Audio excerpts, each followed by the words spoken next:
Bible سب کے لیے بنیادی مطالعاتی سلسلہ، کلام مقدس کی تعلیم مسیحی ایمان کی پختگی کے لیے۔ ترتیب پادری پطرس یونس۔ گزشتہ سبق میں ہم نے یسوع مسیح کے بارے میں بنیادی باتیں سیکھی۔ آج کے سبق میں ہم روح القدس کے بارے میں سیکھیں گے۔ سبق نمبر 4، روح القدس۔ یہ ضروری ہے کہ ہم روح القدس کے بارے میں جانیں اور روح القدس کو اچھی طرح سمجھیں کہ روح القدس خدا کی روح ہے، اور جو روح القدس کرتا ہے اس کا خدا کے ساتھ گہرا تعلق ہے۔ روح القدس کے بارے میں 3 باتیں سیکھیں گے۔ نمبر 1، روح القدس اور خدا۔ نمبر 2، روح القدس کی الہی خصوصیات۔ نمبر 3، روح القدس کی شخصیت۔ پہلی بات، روح القدس اور خدا۔ روح القدس اور خدا کی روح کا ذکر ہم کلام مقدس میں پڑھ سکتے ہیں۔ پیدائش کی کتاب، پہلا باب، 2 آیت۔ اور زمین ویران اور سنسان تھی، اور گہراؤں کے اوپر اندھیرا تھا، اور خدا کی روح پانیوں کی سطح پر جنبش کرتی تھی۔ یہ آیت ہمیں بتاتی ہے کہ روح القدس خدا کی روح ہے، اور ہم کو اس بات کو اپنے ذہن میں رکھنا چاہیے کہ جب بھی بائبل روح القدس کے بارے میں بات کرتی ہے تو یہ خود خدا کے بارے میں بات کرنا ہے، جو اس بات کی عکاسی ہے کہ روح القدس الہی خصوصیات رکھتا ہے۔ روح القدس خدا کی موجودگی سے منسلک ہے، جس کا ذکر ہم یوحنا کے پہلے خط کے 3 باب کی 24ویں آیت میں پڑھ سکتے ہیں۔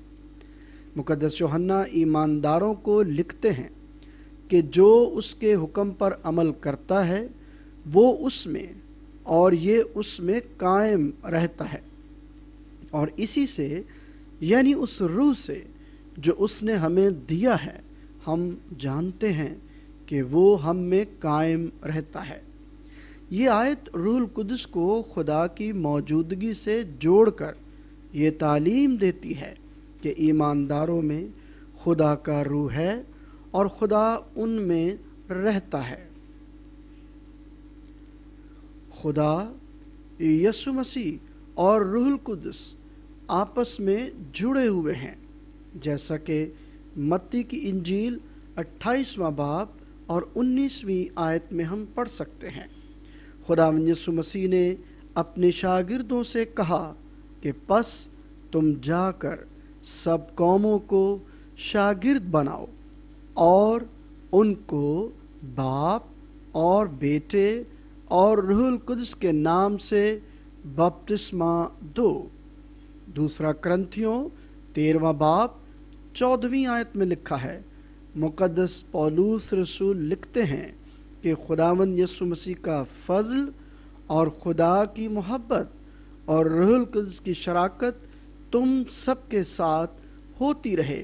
یہ 2 حوالے ہمیں اس بات میں آگے بڑھنے کا فضل بخشتے ہیں کہ ہم یہ سیکھ پائیں کہ خدا، یسوع مسیح اور روح القدس آپس میں جڑے ہوئے ہیں۔ سبق نمبر 4، روح القدس کی دوسری بات ہم سیکھتے ہیں۔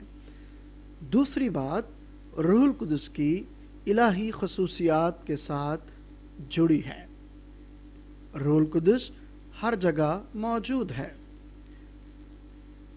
زبور نویس نے کہا کہ میں آپ کے روح سے یا تیری نگاہ سے بچنے کے لیے کہاں جا سکتا ہوں۔ زبور 139 کی یہ 7ویں آیت ہے، جو اس کی ہر جگہ موجودگی کا اقرار ہے۔ روح القدس ابدی ہے۔ کلام مقدس میں عبرانیوں کا خط اس کا